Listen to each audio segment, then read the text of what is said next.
এনজিওদের 4টা জেনারেশন হয়। একটা হলো রিলিফ অ্যান্ড ওয়েলফেয়ার, 2 নম্বর হলো কমিউনিটি ডেভেলপমেন্ট, 3 নম্বরে যেটা সাস্টেনেবল সিস্টেম ডেভেলপমেন্ট, এবং 4 নম্বরে যেটা পিপলস মুভমেন্ট। বাংলাদেশের এনজিও গুলো তারা 4র্থ জেনারেশন তারা এখন কাজ করছে, পিপলস মুভমেন্টসে কাজ করছে, এবং তারপর তারা পরবর্তী প্রজন্মে যাবে।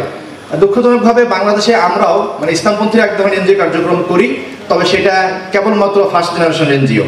এখন এই যে বিস্তৃত এনজিও কার্যক্রম সেটা মোকাবেলা করতে গেলে আমরা আসলে কি করতে পারি, আমি এখানে 2 দফায় প্রস্তাব পেশ করতে চাই। একটা হলো দীর্ঘমেয়াদী, একটা হলো স্বল্পমেয়াদী।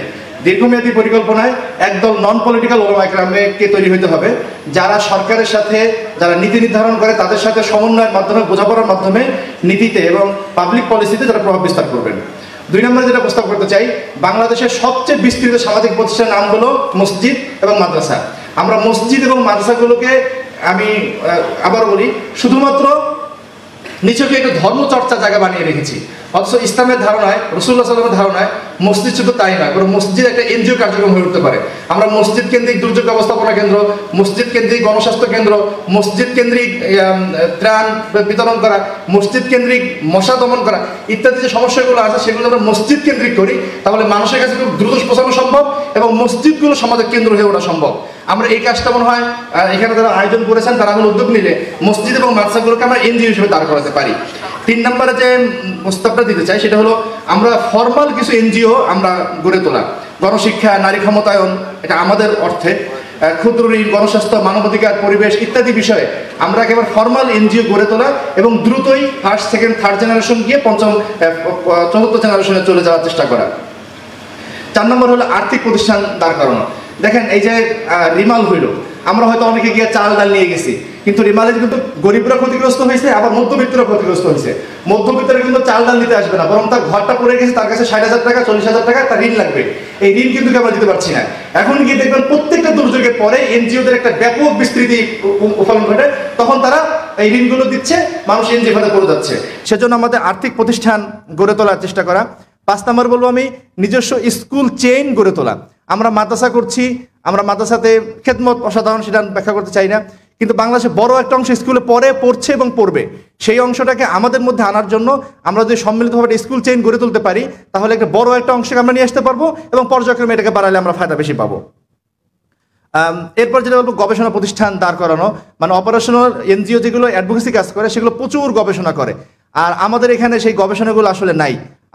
আমি নিজেও একজন ইসলামপন্থী, আত্মসমালোচনা করে বলি, আমরা একটা বিষয় যখন স্টেটমেন্ট দিই, সেটা ভাষা স্টেটমেন্ট দিই, এখানে ডাটা, কজ কি, এর ইফেক্ট কি, এই বিষয়গুলো তুলে ধরে এবং ফর্মালে তুলে ধরে আমরা না দেওয়ার কারণে আমাদের বক্তব্যগুলো নিশ্চয়ই রাজনৈতিক বক্তব্য থেকে যায়, এগুলো মাঠে মানে কার্যকর অর্থে পলিসিতে এগুলো কোনো প্রভাব ফেলা যায় না। 8 নম্বরে আমি যেটা বলবো যে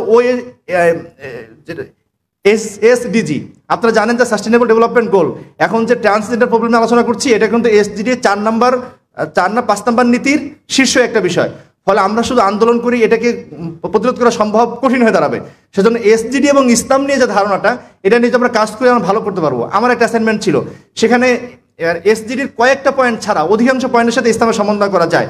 তো এই বিষয়গুলো আমাদের এখানে যারা পলিসি নির্ণয় করে তাদের মাথায় যদি ঢুকানো যায় যে এসডিজি বাস্তবায়ন করতে গিয়ে ইসলামের বিরুদ্ধে অবস্থানের দরকার নাই, তাহলে মনে আমরা একটা ভালো ফলাফল পাবো।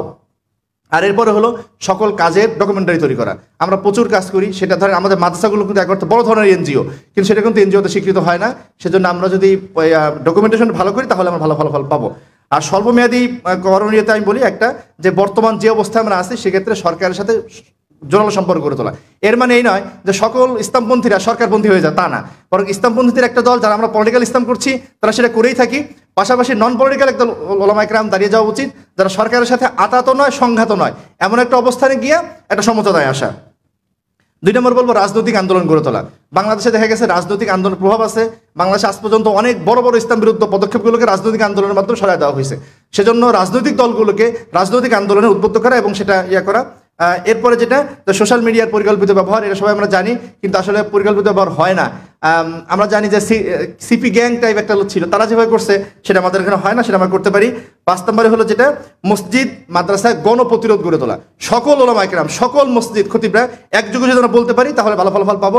শেষ করবো যেটা বলে সেটা হলো ওয়াইজদের সুসংহত প্রচারণা। ওয়াইজরা ট্রান্সজেন্ডার সম্পর্কে ভালো করে জেনে, এখানে কিছু ইংরেজি শব্দ আছে, ইংরেজি শব্দগুলো বাংলা উচ্চারণ জেনে শুদ্ধভাবে পরিকল্পিতভাবে আমরা যদি প্রচারণা চালাতে পারি তাহলে ইনশাল্লাহ এই আন্দোলন ঠিকই তো সম্ভব। তবে আবারও বলি, আন্দোলন, এনজিও বিরোধী আন্দোলন, এটা সহজ কোনো বিষয় নয়। এটা ওরা পালায়া যাওয়া বিষয়টা তেমনও না। এটা দীর্ঘমেয়াদী সুসংহত বুদ্ধি পরিকল্পিত আন্দোলন যদি করতে পারি তাহলেই সম্ভব।